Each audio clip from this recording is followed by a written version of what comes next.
পুরো বিশ্ব একটা অস্থির সময় পার করছে।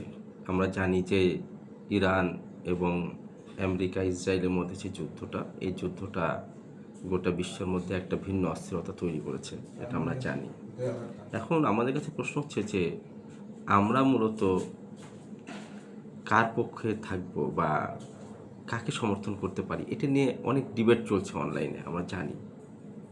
বিষয়টা হচ্ছে যে ইসলাম হচ্ছে এমন একটা ধর্ম, এমন একটা ব্যবস্থাপনার নাম যে সবসময় জুলুম এবং অত্যাচারের বিরুদ্ধে। আমরা জানি যে ইসরায়েল যতটা না মুসলমানদের শত্রু, তার চেয়ে বড় হচ্ছে সমগ্র মানবতার শত্রু তারা। ইসলামের শত্রু তো নিঃসন্দেহে, কিন্তু মানবতার শত্রু এমন একটা দেশ দীর্ঘ সময় যুদ্ধ বিগ্রহ মানবতার লঙ্ঘনের যাবতীয় পৈশাচিক কর্মকাণ্ড তারা কিন্তু করছে। এবং তার মদতদানকারী হচ্ছে আমেরিকার 248 বছর বয়সের এই দেশটার 232 বছরই পরোক্ষ এবং প্রত্যক্ষভাবে বিভিন্ন যুদ্ধের সাথে জড়িত। কেননা এই যুদ্ধের মাধ্যমেই তার অর্থনীতি চাঙ্গা হয় মানে এই সেন্সে যে তার যে টোটাল অর্থনীতি তার 60%ই আসে অস্ত্র বিক্রি করে।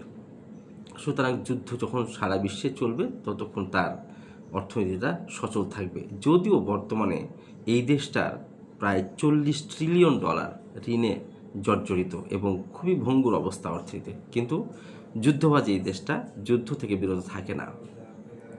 আমরা আসলেই দেখেছি যে দীর্ঘ সময় ফিলিস্তিনি থেকে শুরু করে আফগানিস্তান বিভিন্ন দেশে তাদের যে আধিপত্য হেজিমনি, সেইটা মুসলিমদের প্রতি তার প্রচণ্ড আগ্রাসী যে ব্যাপারটা, সেটা আমরা দেখে আসছি। সুতরাং অনেকে হয়তো ভাবছেন যে না, ইরানের পক্ষ নেব না, ইরানের আকিদার সমস্যা, তারা মুসলিম না, উসুল অনুযায়ী অনেক কথা আসছে, আসুক, সমস্যা নাই। কিন্তু ধর্মীয় বৃত্তের বাইরেও যদি আপনি চিন্তা করেন, তাহলে এই মানবতার বিরুদ্ধে যে কর্মকাণ্ড হচ্ছে, সেইটা কি মানুষ কখনো সাপোর্ট করতে পারে? যারা বোঝে, তাহলে আসলে আমাদের করণীয়টা কি? আমাদের করণীয় হচ্ছে এটাই যে আমরা ইসলাম যেহেতু জুলুমের বিপক্ষে, আমরাও জুলুমের বিপক্ষে। সেটা যেই হোক, দুই দেশই যদি কাফের হয়, এরপরেও আমরা যে দেশটা মাজলুম তার পক্ষ নেব, যে জালিম তার বিপক্ষে দাঁড়াবো। এটাই হচ্ছে কুরআন থেকে নির্দেশনা। আল্লাহ সুবহানাহু ওয়া তাআলা কুরআনে সূরা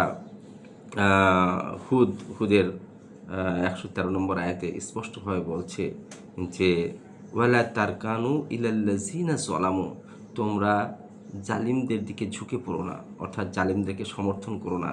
জালিমদেরকে মৌন সমর্থন, নৈতিক সমর্থন কোনোভাবেই তারা সমর্থনযোগ্য না। যদি কেউ সমর্থন করে, তাদের উপর আল্লাহ কঠোর হুঁশিয়ারি দিচ্ছে এবং বলছে ফাতামাসসা কুমুন্নার, তাহলে তাকে আগুন স্পর্শ করবে। এটা আল্লাহ সুবহানাহু ওয়া তাআলার পক্ষ থেকে ভয়ঙ্কর বার্তা। সুতরাং এখন সিদ্ধান্ত আপনার যে আপনি জালিমের পক্ষে থাকবেন নাকি মাজলুমের পক্ষে থাকবেন।